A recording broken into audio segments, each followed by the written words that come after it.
hopping on, but just in case there's some folks here who haven't met me, my name is Max. I am a solutions engineer at Hubspot. So what that means is if you're ever buying Hubspot, there's a potential that I could come on the call with your salespeople and talk some more technical turkey about the product. But I've been with Hubspot. It'll be 6 years in December, which is like kind of nuts. I started as an implementation specialist, kind of helping customers get up and running with the tool and kind of going Gordon Ramsay kitchen nightmares on the marketing strategy. And then I spent around 3.5 years on the learning and development team, running our HubSpot Foundations program. And then in June, I switched over to our solutions engineer team, and it's just been awesome. But Chris, thank you for having me today. I know, I've been getting to know a lot more people on LinkedIn these days with the recent bout of TikTok insanity that I've exposed all of you to. So happy to see you all today. Yeah, I owe you a response too. So I did the sell me this pen thing months ago on TikTok. And it was one of the things that like actually performed very well. And then Max did one and his was a lot more uncomfortable. And I really enjoyed it. And I recorded a response, but like TikTok got weird with the stitching. So there will be a TikTok duet between the two of us hitting the internet soon. It's going to get weird on so many levels. I can only imagine it now. But that's what we are here for today. So we are here because everybody on LinkedIn talks about storytelling. Everybody talks about authenticity. Everybody talks about social selling. And most of the content on LinkedIn is boring. It's like people like bragging about their business money, or it's just them like tagging other people to like put the onus on someone else to say something interesting, or it's like copy pasting a bunch of polls because we're all number chasers and we know that like that actually drives up engagement. But I like Max's stuff because I always love the people who no one can really replicate what they do because they are just putting their full selves out there. And I watch what you do, Max, and it's all very funny and it's all very natural. And can you just like start by taking a couple minutes to tell me about like, what do you find funny? And what was it that caused you to start doing funny stuff on camera in the first place? Sure. Man, what do I find funny? That's a whole nother episode. But I mean, so let's talk about like why I started doing it, I guess. I kind of like for years, actually, for my entire life, I think kind of convinced myself that like no one really wants to hear what I have to say. Right. And it's only been very kind of like recently, and maybe it's, because of my, I'm in my of course, I'm always in my later years comparatively to wherever I'm in life right now. But, I'm at that stage in my life where I think I'm like, I don't really care anymore. Right. And like, I kind of got to that place where it's like, you can be quiet your entire life and not, share any part of your personality or yourself or what you're into or like what your opinions are or anything like that. You can kind of keep that to yourself and, that would suck in its own way. Right. Or you could like put yourself out there. Right. So, I mean, like for me, I think I was really craving a creative outlet. Right. Of course, the pandemic happened, spent a lot of time stuck inside, which, it's great because I got my 2 daughters. I got my wonderful wife. I got my great family and stuff like that. But, I needed a way to kind of get out a lot of these like different ideas that I had. And I needed a way to like speak to this community that has done a lot for me over the years in terms of like my personal growth and kind of stuff like that. So for me, like I was trying to find something that I would be confident in sharing my opinions on, but also do it in a way that was like accessible to me in a way. Right. I mean, there's a very specific reason why I'm doing a lot of this stuff on TikTok and you don't see me doing a ton of stuff on YouTube. Right. YouTube doesn't like me either. Yeah. Well, I mean, go ahead. Well, no, it's there's different. So each of the platforms, the more I make content, the more I realize the different platforms have different audiences. They have different conventions, different aspect ratios. Like you really got to figure out, especially if you're doing this for business, like you got to figure out like, where does my audience spend their time? And you got to become like well acquainted with that landscape. And you're more into TikTok than I am. I do most of my stuff on LinkedIn because I am running my own business and I am building a business. And part of my show is like, how do you build and manage a remote business?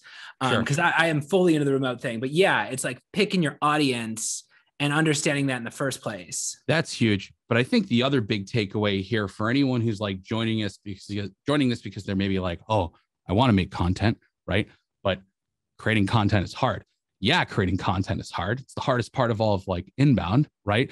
But also like, you know, depending on your life situation, creating content can be that much harder, right? I don't have time to sit in front of a Mac and edit a whole bunch of video and get something up to YouTube and like do all the crazy stuff, right? Which is why my medium is TikTok, because I literally have everything I need in this stupid little app where I can just go run around my room doing a whole bunch of crazy stuff like this and film a video and then go and send it and then just walk upstairs and go have dinner with my family instead of spending hours editing something, right? So for me, a lot of it, you know, is I needed a way to be able to like make creating content accessible to me. And I think that's going to be different for everybody, right? Everyone's going to find their own way of getting their message out there or creating their art somehow, right? But sometimes it's not like what you're creating, it's like how you're creating it and finding a very comfortable way to be able to bring your full self out into it without being bogged down by the way you create it too. Right. Okay. So what you just said about finding your rhythm has been such an important part for me building this business. And part of my problem was like, I used to do a lot of creative stuff. I would do a lot of shows. I also did a lot of sales. I did tech sales for 10 years. And I always had someone rushing me. I always had someone being like, you know what, you got to get this many done in an hour. And I was always like, well, maybe it's going to take me 90 minutes. Yeah. But, you know, if that extra 30 minutes of prep is what I need to actually go into the phones confidently, I need that. And I am doing stuff that is like, I mean, all my stuff is like 60 seconds long, 2 minutes long, 30 seconds long. It is dense. I am these things every single second. You are getting hit with like 5 different jokes. You know, I do a lot of stuff with the editing, but for the first time in my life, I don't have a boss telling me that I'm not doing it well enough, fast enough. And what I've discovered is as I'm building my own business, I have my list of things I need to get done through the day. And the second I start slipping, the second I start losing my focus, I just switch to another thing. And being able to spend that time on writing, being able to spend the time on outreach. Okay, I'm frustrated on calling people to try to like get new clients. So now I'm just going to go film, you know? Yeah. It's 2:00 in the afternoon, but I'm going to take 3 hours off. I'm going to go get some stuff done. And then I'll edit later tonight when I'm having dinner. Sure. And for the first time in my life, I was able to figure out like, what is a comfortable pace for me? When do I get creative energy? Right? Like if a boss wants me to do my creative work at 9 a.m, but I don't get creative till 7 p.m., it is better for me to just do the creative stuff when I have that energy. And then at 9 o'clock, it's like I'm showered and ripping dials and like figuring out when I have the energy to do what has allowed me to make great content. Well, yeah. And I think the other thing too is like allow yourself to, you know, you don't have to I mean, I'm sure there's plenty of people that are going to work great on a schedule, right? When it comes to creating your content, but like, I don't hold myself to like a specific schedule. I was trying to do that at the beginning where I was like, I'm going to make a TikTok every single day and I'm going to post one every weekday to LinkedIn and I'm going to keep doing it. And then I realized that was like kind of unsustainable, right? But like, if you go and look at my TikTok feed, what you'll notice is you'll see my TikToks come in spurts where a lot of them get posted at once and I'm wearing the same exact thing in all of them. Right. Because what I do is, you know, sometimes I'll find like, oh, hey, I have some time. I have some kind of creative stuff I thought about this week. I'm going to go and just bang out a whole bunch of them. And that works for me too, because once I like launch one and it made me laugh and I'm feeling good and I got that kind of like energy I need to actually create some good content, capitalize on it. Right. And for me, again, it's easy because I could just do it on my phone. Right. Yeah. You know, so it's, again, I think it's all about like finding it's the best way to put this, finding the way that works for you to get into the motion of creating content is like huge. And it's almost just as important as the content you're creating too as well. Because like, if you can't put yourself in that right mindset, your content's going to end up sucking because like you didn't want to be there doing it in the first place, or you didn't set yourself up for success to be able to do it either. Right. Well, so like so I like what you said about that, and how you when you get in the mode, when you have the creative energy, like that is such a thing for me, where it's like, yeah, I'll do the same thing. I'll write a bunch of scripts all at the same time, because it's like, I got that moment where I can sit down and be creative for 3 hours. Like, let's not squander it. And yeah, so I used to be a podcaster. I did a lot of things that failed before I was doing this. I was a podcaster. I was writing shows, directing shows, blogger, all this stuff. And a podcasting tip someone told me one time is, if you want to have a successful show, it's got to be the same structure every time. The audience has to know what they're getting. And once you get into that, you give them the same exact show every time. And I actually shared on my feed the other day in March, when I was first building the business, I made my first LinkedIn video, and it's me talking to the camera for 35 seconds. And it is nowhere near as good as the stuff I'm doing right now, but it's the same formula. It's me at the desk.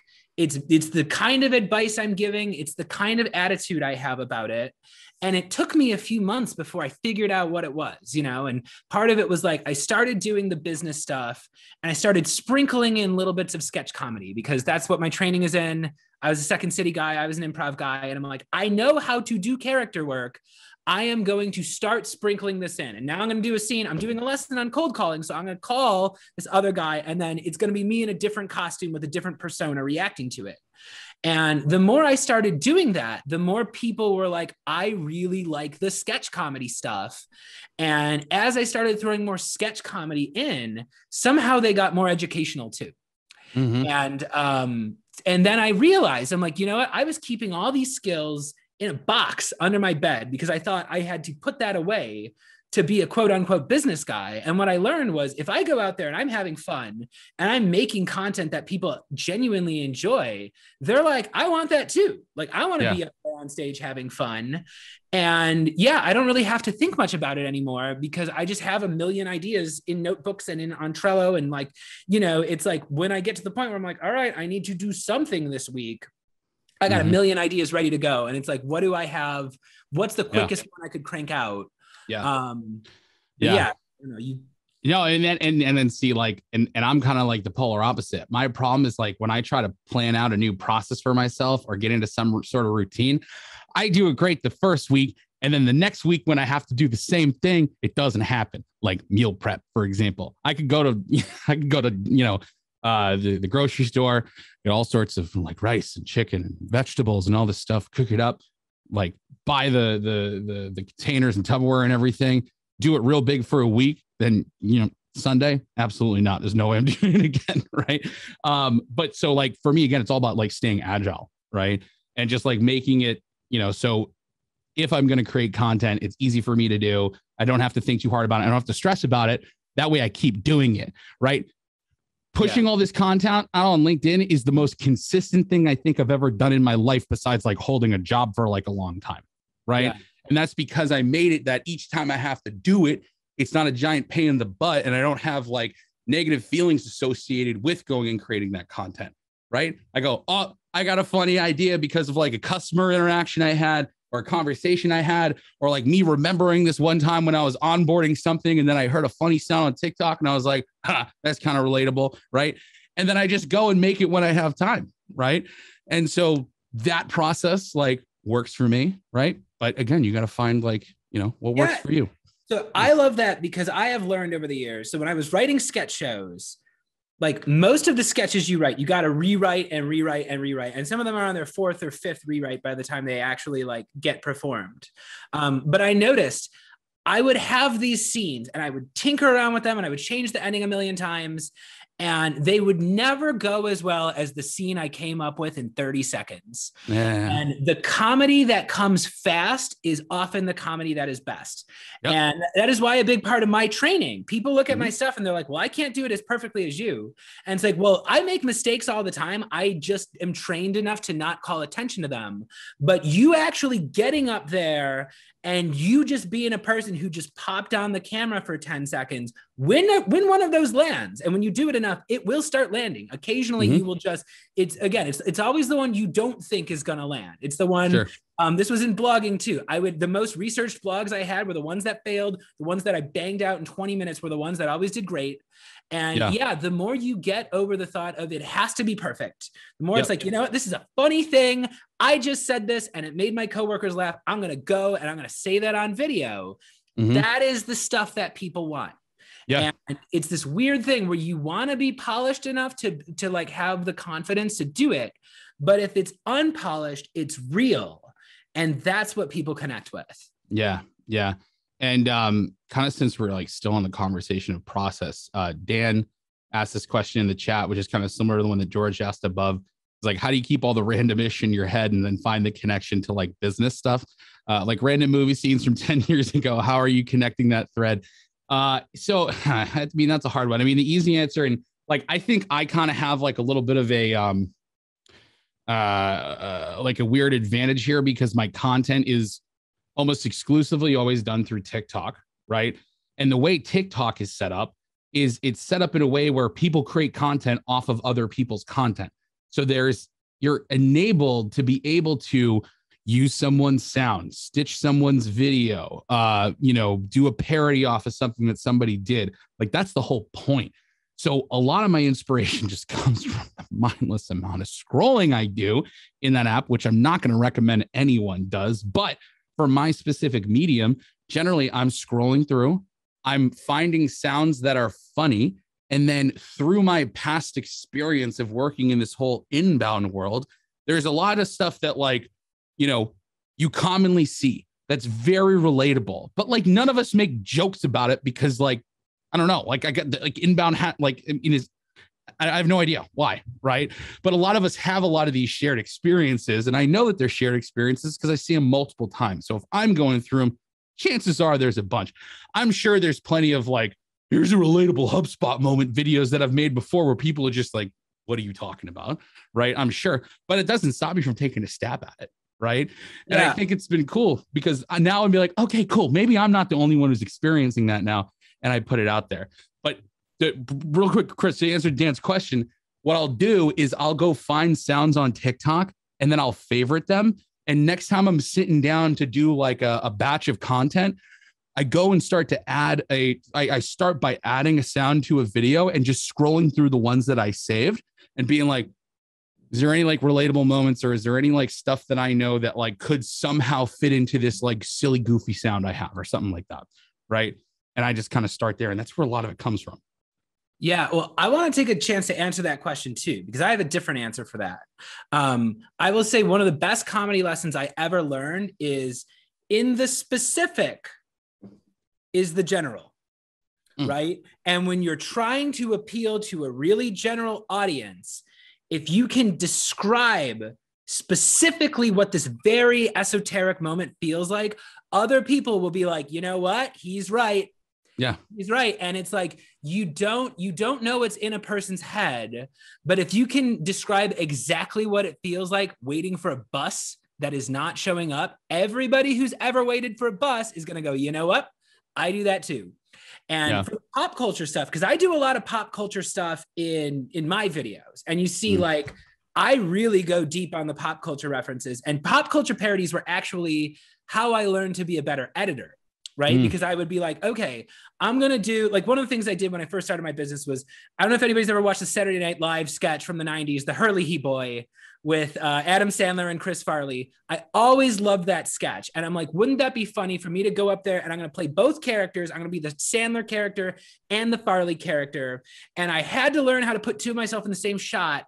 And then I also had to learn how to make that title screen. And I had to like, the more I would do Hollywood stuff, or the more I would do parodies, the more I would have to learn how to specifically do that.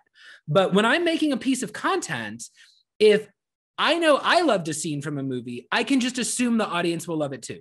And I did this video for Vidyard once where I broke the world record and I set like 100 prospecting videos in a day.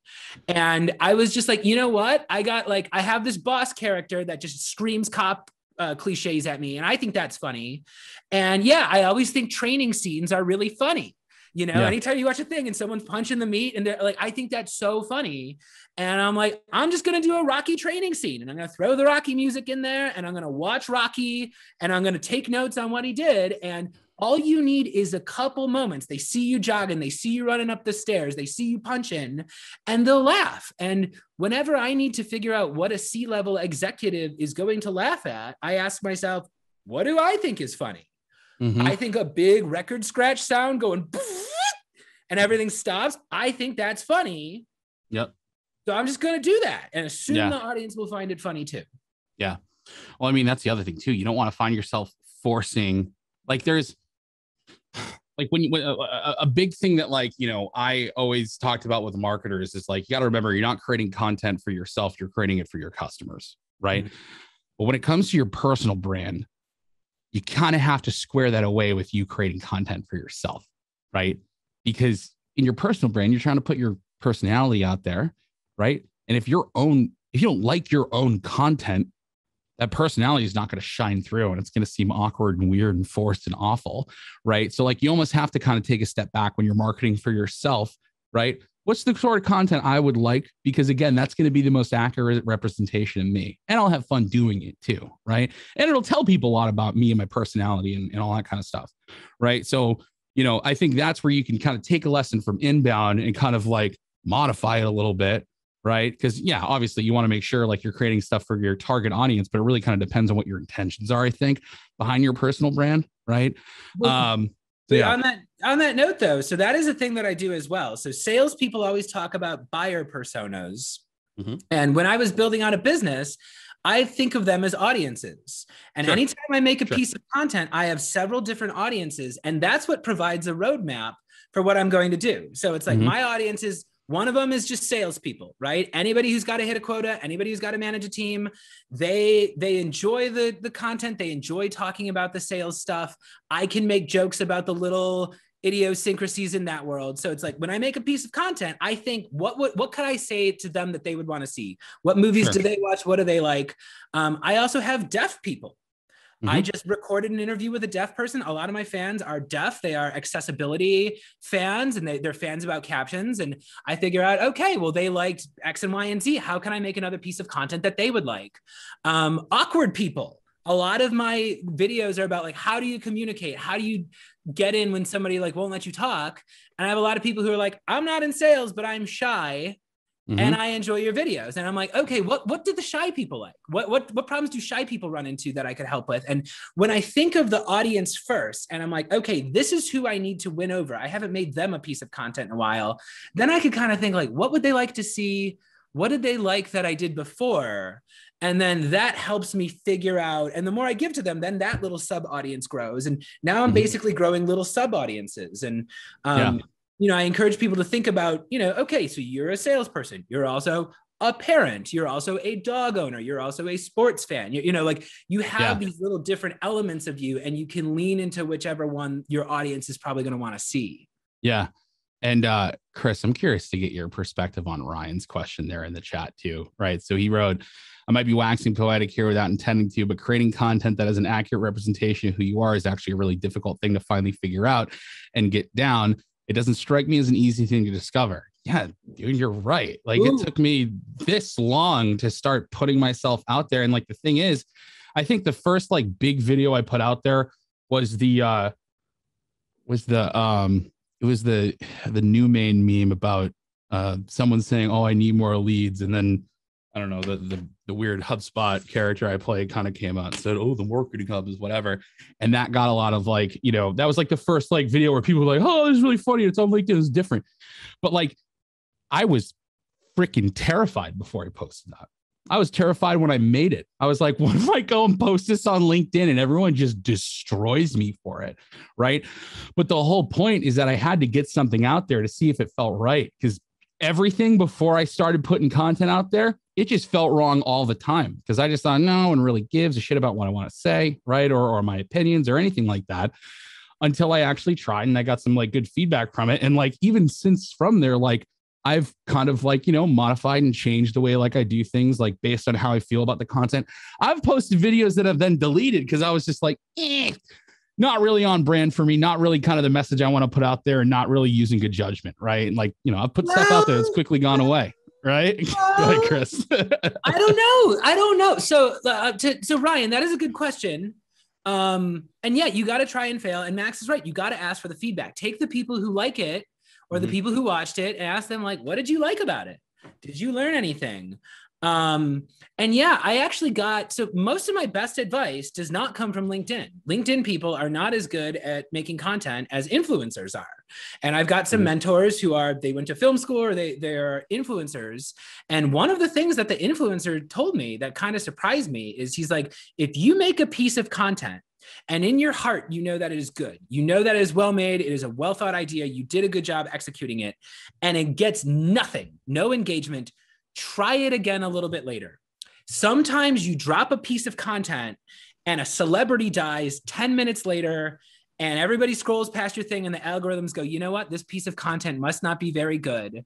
And if you slightly retool it, make it a little bit better, take that premise and do pretty much the same thing, but make it a little bit more palatable for your audience. I have had ideas that failed the first time through, and I just tried the premise again, a little bit different, and it took off. Yeah. And the more you do stuff, I always recommend people, if you ever want to take an improv class or an acting class or Toastmasters or anything where you can get up in front of an audience, that is the biggest thing that helps, because if the audience didn't laugh, if they didn't respond, you didn't hit your mark. But if you're only doing things on video, I would send them to people who make good videos, send them to content creators, send them to me and Max. We'll give you feedback. But yeah, start sending them to people. And if someone's like, this is really good, ask them why they liked it and get as much perspective as you can from the people who are doing it at a high level. And the other thing too, is just like marketing is one big experiment. Personal marketing, personal branding is one big experiment. Finding out just who you are as a person throughout the course of your life is one giant experiment, right? Like we all experiment with things to figure out what we're about, who we are, what we like, what makes us tick, who we jive with, all that kind of stuff, right? All goes the same for if you want to create personal brand content, all that other kind of stuff, right? It all kind of ties into that. Like, a big part of me doing all this is just like, I want to find other ways to get outside my comfort zone. That's why I changed jobs to go work in sales after years of saying I would never go back to B2B sales, right? That's why I started putting myself out there, right? I want to get the frick out of my comfort zone because I want to experiment what it was like to be outside of my comfort zone instead of saying nothing and doing nothing and just chilling out, right? Yeah. Yeah. I thought I was done doing creative things. I thought so about 4 years ago, I did my last onstage sketch show and I thought I was done. People would come up and ask me, when are you writing? When are you going to work on a new thing? I thought I was done. I went through a really tumultuous time in my life. Everything kind of fell apart. I was not happy in my job. And I actually started going to therapy. And I didn't know what therapy really was. I had some bad experiences trying it in the past, and I got a good one. And I basically found out, no, I'm not this broken person. I'm in an environment where I'm not allowed to use my skills. I'm not really able to do what I'm good at. And then I saw this opening in COVID and I'm like, oh, everybody has to get on video now and business schools don't know how to teach it. All right, I'm going to write the book. I'm going to study this. I'm going to be the guy who knows how to do this. And I saw my opening because I had tried so many things in life and they always failed. And I did all these long form things. I was chasing fame. I was doing all these things that didn't lead me anywhere. And the moment I saw my opening, I was like, oh, I could do this. This is actually all the skills I have. I could actually do this. And if you go watch my first video, it wasn't great. But it's once you start doing something, you can make it a little better and a little better and a little better. Yeah. Can we pull the thread on the opening that was created by the pandemic, right? Yeah. I mean, here's the thing. Prior to the pandemic happening, you wouldn't catch me dead putting the type of content that I put on LinkedIn, right? Because it wasn't for that. LinkedIn was a very different place. Like LinkedIn was the equivalent of your office, right? Now everyone works from home for the most part, right? Yeah. Like our personal lives and our work lives have been completely smashed into the same thing. There are no longer those very clear lines betwixt them, right? We're not looking at the backs of our our colleagues' heads anymore behind our Zooms. We're looking into our bedrooms and our personalities and seeing our family members and dogs, poop in the background and everything, right? When we're on a meeting, like that's that's the world we're living in. And LinkedIn is catching up to that, right? And you're starting to see a lot more of this goofy ass business adjacent content performing very well because LinkedIn's still a content desert and this stuff is different, right? Yeah. Like that's why you could take a TikTok, post it on LinkedIn, and all of a sudden, like the engagement I get on LinkedIn is a friggin' giant supernova star compared to like the Christmas light that's happening for me on TikTok, right? And it's just because that content's like it's different, it stands out. Well, yeah, the world has changed. Yeah.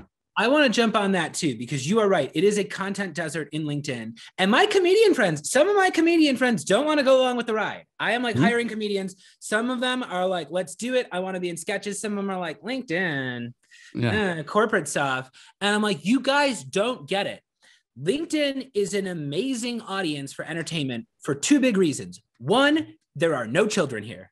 It is all adults. Everybody here is an adult. You do not have to compete with high school kids. Every single person here is an adult. And what I have found is you can use adult humor. I can swear, you can talk about things because you have an audience that can watch R-rated movies because we're all adults. So all adults, you can't get that on most platforms, right? You're competing with young people. And number two, everybody here either has money or they have a job that's paying them not enough money and they're trying to procrastinate.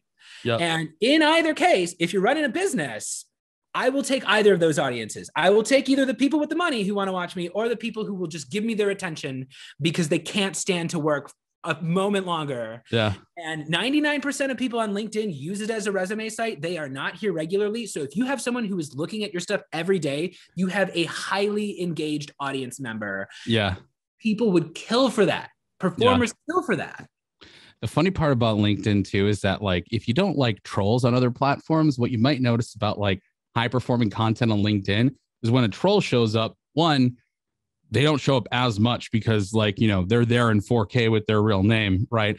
But two, when they do, what you then see is them getting bodied in the comments by everyone else that's there just to have a good time, right? So, you got your crew backing you up there, which is like super nice too, right? Yeah, people are nice here. And, there's no way to do this anymore. And I remember I got into a talk with my friend once because he used to do big ad agency sales.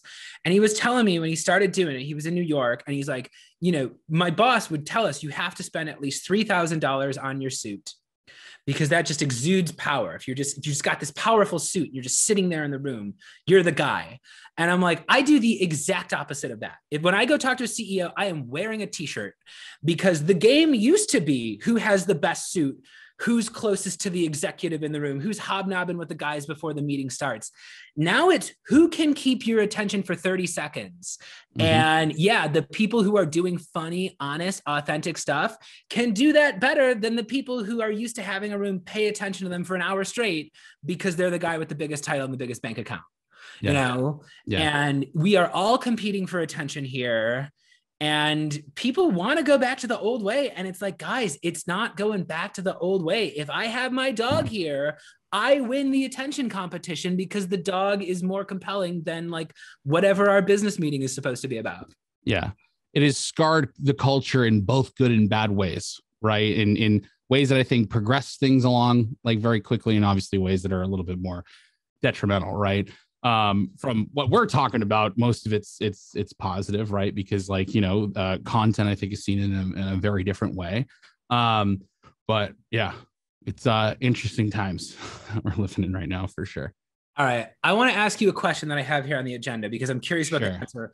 I have this theory that the reason why people love Saturday Night Live, the reason why they love the Rat Pack, the reason why they love anything in entertainment is because when people watch something they love, they imagine themselves in that role. If somebody loves Saturday Night Live, what they really love is imagining that they're going out there as host and they're doing the cowbell bit and they're introducing the band. And like, I never wanted to be a business guy. I wanted to be like Conan O'Brien or something when I was young. And now that we all have great cameras, I'm like, I could just do that. I can just go up there and play. But I am curious about like when you watch things, when you were watching things growing up, like what was the type of comedy or entertainment you watched where you're like, oh, I wish that was me. That would be so fun if I got to do that. Yeah, yeah. Oh, I mean, I was obviously like a big SNL fan growing up. Mad TV too is also big. Like I loved sketch comedy shows because like it always had, it was always exciting because you were like, oh, what's like the new fresh scenario you're going to get next. They had so many opportunities to be so funny in different ways. And it was never expected like a regular sitcom would be, where you kind of know the natural flow of the show and stuff like that. Right. So I was always super into those shows, especially like the, 90s SNL and stuff too, like that. Like when I was growing up watching it, Will Ferrell, I was always like, a lot of my humor and personality is based on the different sort of characters you kind of see he portrays. Also, like a lot of Adam Sandler stuff growing up too. Like that was my, bread and butter movie selection. But like I also found like a lot of humor in like Gordon Ramsay, for example, and like just the way like he communicates people and teaches people, and he brings this like intensity and stuff like that. But like the other big like point I want to kind of hit on there, Chris, is like, when you're seeing other people be funny, I think I viewed it in kind of an unhealthy way, because instead of me being like, oh, I wish I could get up there and do that, my narrative that I gave myself was, what's the point of even trying to be funny? Because there's no way I could come up with original shit like those guys do. Right. Yeah. And what it did is that it taught me, you know what? It's already being done, and there's no room left for you to come up with something original. So why even try? And that kept me silent for a very long time. Right. And I think a lot of people, I'm sure other people go through that too. I know it's just not me, even though I grew up telling myself like, oh, you think very differently. And like, no, I'm a human just like anyone else. But like, that was a weird sort of spin that I had too. I don't know. Okay. So that is real. I want to say though, you talk about life being this journey. One of the things that really changed my whole theory on like, should I get out there and do it or not, was learning about Robin Williams. And Robin Williams was one of my comic influences. Robin Williams, one of the first actors where like, once I learned who he was as a child, anytime there was a movie with Robin Williams, I was like, I have to see this movie. Like, this is the funniest man I've ever seen in my life. This is so funny. And I read about what happened after he won the Oscar. He won an Academy Award. And I always thought as a kid, when someone wins an Academy Award, they go, okay, I'm an Oscar winner now. I'm one of the greatest actors that's ever lived. I can die happy. And after Robin Williams won his Oscar, he was miserable. And he felt the lowest he ever felt in his life. He felt like an absolute failure. He looked at that Oscar and he said, you know what? I don't deserve this. This was supposed to go to somebody who was better than me. And not only do I not deserve this, I am never going to do anything ever again that's as close to this successful. And my life is a joke. And all the people that you see, and like The Simpsons, I loved The Simpsons. The Simpsons moved so fast when I was growing up. I didn't realize that was a room full of brilliant people, just like working as hard as they could to come up with something that they were really proud of. And it's this bizarre thing where the most brilliant people in the world sometimes walk around hating themselves and looking down on their talents. And the people who suck so bad that they can't realize it. And yeah, it's like, don't ever look at a famous person and assume just because they're on TV that they feel like they made it, because they might feel even lower than we do. Creative people doubt themselves all the time, including me and including you. Oh, and that's especially rampant in the landscape of social media, where everyone's going out there and portraying how awesome of a life that they have. And you see that on LinkedIn all the time, right? When people are talking about, oh, 10x my business and got 5 Ferraris and here's all buy my coaching book and right? It's ever present here, but it's also ever present on any of these other platforms that you create content on too, right? You think these really great content creators have it all figured out and have a perfect life and are really good at what they're doing. And then behind the scenes, you remember that they're a human being and they have depression, stress, anxiety, self-doubt, internal demons, all that kind of stuff, just like you do. Right. And I acknowledge it. That was part of my like strategy in sales too, is that when I would call people, and like when I coach people, I even tell them, you don't need to smile. all the time. And that's controversial. A lot of people I know, they're like, if you're on camera, you have to be smiling. And when I coach people, they usually end up smiling, right? Because we're playing off each other and I'm making them laugh and I'm making sure they feel good about themselves. But when you make someone smile, when that's not what they want to do, it can rub people the wrong way. And I would be on a sales call. If something messed up happened, I would be like, and they're like, how you doing? I go, you know what? I just kind of got the wind knocked out of me. This happened, but I don't know how I feel about that. How are you doing, Max? And because I led with something real, most of the time what they would do is they would reciprocate and be like, yeah, you know what? I have taken my mother to surgery for the past 2 days and it's tough. But thanks for joining me. You tip your coffee and you start your demo. And I have learned that like there is so much pressure to always be on. And that is a big in performance thing too. I see a lot of video people out there who are very good in person and they can work a big room, but it's different on video. And you don't have to yell to the back seats. And, sometimes if the camera comes on and you're like, oh, hello, they're just like, this guy's putting on an act, Whereas if you can talk to them about something real, and sometimes that's as simple as like, what'd you have for breakfast this morning? Once you start talking about something real, then you can actually make that connection. But if people feel you are putting on a performance for them, they're like, all right, what's this guy's real agenda? Yeah. Well, I think also there too is like find yourself your competitive advantages that you can have while making video or communicating through people through a medium like Zoom, right? When we took our training externally, right? I was not comfortable teaching a class of 60 new hires by looking down on my laptop and everyone seeing me at this angle, right? Yeah. Like, so I had to start thinking about how I was going to build myself a little tiny studio so I could get up and do my thing just like I was in front of the classroom, and being able to be like, all right, people can see me well and they can hear me well and they can, it gave me the ability to have that presence. And sometimes knowing that you have that presence makes it easier for your full self, your full, everything to kind of come out. Right. Versus thinking like, oh, they might not be able to hear me good or see me at a whack angle, or like I might be doing something weird on my computer that they accidentally, whatever. Right. So again, it's just like find little ways to like give yourself the competitive advantage to bring your whole self out when you're doing that content or you're communicating or doing anything on video like this. Right. Helps me like crazy when I'm doing vidyards for people, showing them something in the tool. Right. They got me a little bubble down there and I can go ahead and, do my awesome like little performance here. And that makes it that much better, even if I'm explaining something pretty mundane. Right. But Chris, what do you think about this? In the last like 7 minutes we have, why don't we like open it up to like live questions? Just because I know I've been bad at like taking a look at the chat for a lot of questions here. Yeah. Are you down for that or? Well, no, I was going to jump in on some of those actually. So, same thing for like, how was lunch? You're always talking to like what actually happened. And I'm a big believer in the things that make you boring are the things that make you relatable. And when it comes to outreach, remember that no matter how good your performance is, no matter how personalized your thing is, attentiveness, that is what people are paying for with premium services. That is what you're paying for when you go out to a fine dining establishment or you hire a coach or whatever. So the most important thing you can do is notice somebody else. And I always like to think of myself as a scene partner. You want to make the other person look good.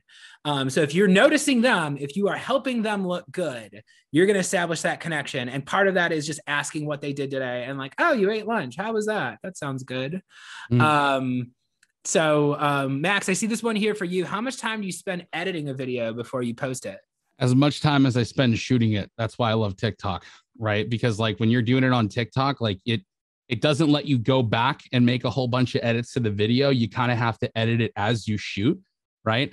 And that's kind of one of the biggest reasons I do on TikTok, because I have no time to sit down and edit something on a timeline, right?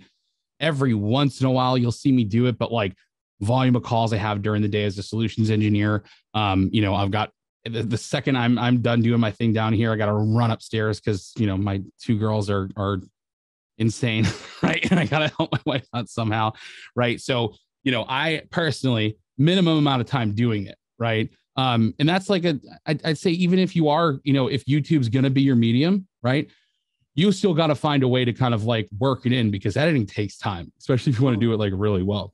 Yeah, I'm going to drop this link. So anybody who's interested, so I dropped a new video this morning where it is very heavily edited. I am playing like 25 different characters, and I will be dropping this on YouTube. I just dropped the link in the chat. If anybody hasn't seen this video yet, 4:15, so 15 minutes after the end of this call, it's going to premiere on YouTube, and you will see I do a lot of editing. I released a horror movie on Halloween. If anybody wants to watch that, it's actually scary because I wanted to be the only person on LinkedIn who actually made horror. Yeah, because you used the ring and you triggered the hell out of me watching it. Oh my God, it was so scary.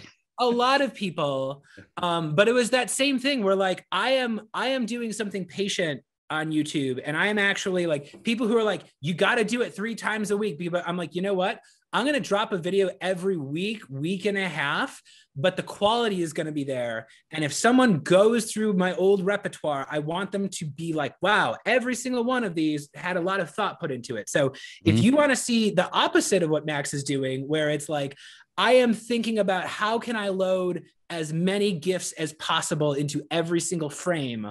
And again, you can play the guess the audience game too, because whenever I make a piece of content, I usually have a hidden secret agenda in my mind. CEOs or sales directors, or, I was working with dog trainers for a while. Or like, I figure out the audience first, and I make a piece of content that is purely entertaining, that does not sell them anything. And I see how it lands. And if people like it, then I start talking to them. And sometimes that leads to business. So anyone who wants to see that very kind of strategically scripted, edited plan style, check out that YouTube link I just dropped for the 4:15 premiere of the new video. And I'm going to leave my website here again. Max, do you want to put your TikTok in there? I'll pop it in there if I can find it for sure. Yeah, let's link it up in here. And any more questions in the chat about me or Max or the creative process or content, entertainment or business wise? And if you want, you can even like hit the reaction button and raise your hand too, if you want to just ask it live too.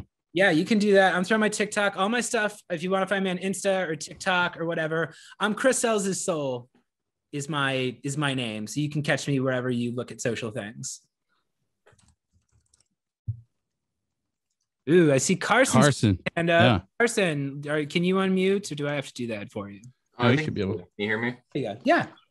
Love to see it. Okay. I love the whole conversation of creating content that's adjacent to the sales process. It's adding value. It's fun. The thing I'm trying to wrap my head around is when are professionals consuming this type of content, right? Chris, to your point, is that when they're escaping their job, scrolling LinkedIn, or are they really devoting time off clock to either one, like learning and becoming better, or two, laughing at what they encounter all day long? I have a theory, but Chris, I want to hear yours. Okay, so a couple thoughts on that. One, this is a kind of a scary tip, but my influencer friend told me you never want to go more than 15 seconds without something changing. Camera angles got to change, or you get a joke, or you get a sound effect. So the fact that I keep everything moving is how I get really high engagement and like really get people watching the entire thing. I actually find my people like afternoon works better for me around lunchtime, or I sell to a lot of people who are up working late. So actually my content at night performs pretty well too. But you kind of got to experiment with that and see like, when are people clicking, and like, maybe you're using a program that tracks that. Max, your thoughts? Yeah. So like, I'm pretty sure if it's LinkedIn or it's TikTok, you're just hoping people find it accidentally. If you want to create content that is for the intent of people finding it, go put that shit on YouTube, because it's the second largest search engine and it's plugged directly into Google, obviously, right? So, if it's longer form content you're creating for someone who's searching for a very specific problem, put it on YouTube, because really when it comes to LinkedIn or TikTok, like you're hoping you get picked up by the algorithm, that they find it by chance. Because honestly, what do we do when we go on LinkedIn? We go there because we had some sort of notification because someone talked to us or mentioned us, right? Otherwise, we're going in there to mindlessly scroll for a second, but we're not like naturally trained to do that a whole bunch because the content on there is dumb, right? So that's changing, right? Because there's starting to be a little bit more info, you know, edutainment and stuff like that on there, right? Like LinkedIn's starting to become a little bit more of like a content center, right? But not anywhere near like your you know, auto video scroller apps like your TikToks, your Insta Reels, your, you know, all that kind of stuff. Right? Although to piggyback on that, I would say push your content out to people. Don't rely on the algorithm. Especially when I was first doing stuff. And again, you kind of need to have some thick skin because you need to ask for the feedback. But when I started making content, I personally messaged it to everybody. First connections on LinkedIn. I sent it to Facebook friends. I sent it to family. That's how you got to me. Did I? Yeah, I sent it to everyone. Again, it depends on what audience you're in. If I think someone is going to like the content, I send it to them and I ask nothing of them. I send them a little message being like, hey, Carson, I made this funny thing. I think you might get a laugh. Hope you check it out. If you don't check it out, if you don't respond to me, that's okay because I didn't ask you to.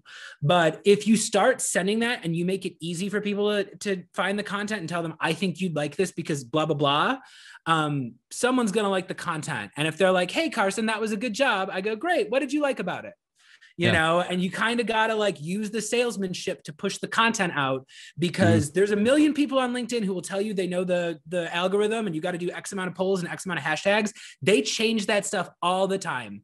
And if you go chasing the algorithm, you're going to get led astray. But if you figure out who your audience is and you ask them directly, like, what do you like? What's landing? What do you want to see more of?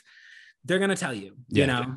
And also, I don't think I just post, right? I go, is this inappropriate? But that's as far as I think. And then I go, did I laugh at it? And is it okay? Right. That's all I think about. And I just send it. Right. Carson, did we cut you off? I know George has a question, but Carson, okay. George, you had a question. Actually, it's kind of towards Carson's thing, less of a question. Sorry. No. Here's the thing. You don't have to chase the algorithm because the algorithm is chasing the people that want to see your stuff anyway. So every time I open up LinkedIn, I will let you know the face that I see is Max Cohen. Why? Because every time I see the face previously, I click on the video. Why? Because I know I'm going to laugh. Why? Because the rest of the shit on LinkedIn's boring. So I've clicked on it enough times that every time I open up LinkedIn, I see Max Cohen. I'm going to continue to watch it because it's entertaining, because it is actually talking about real stuff that real people deal with as they're going through a process with a SaaS software.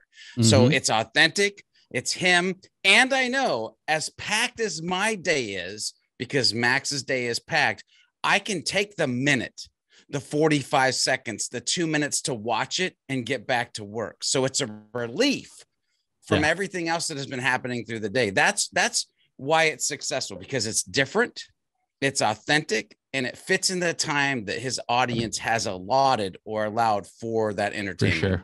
Yeah. Cool. Absolutely.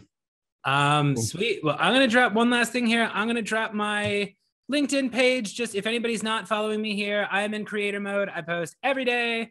I post funny stuff. I post real stuff. I post advice, and I like just chatting with people. So check me out. Check Max out if you're not following his stuff. He's hilarious.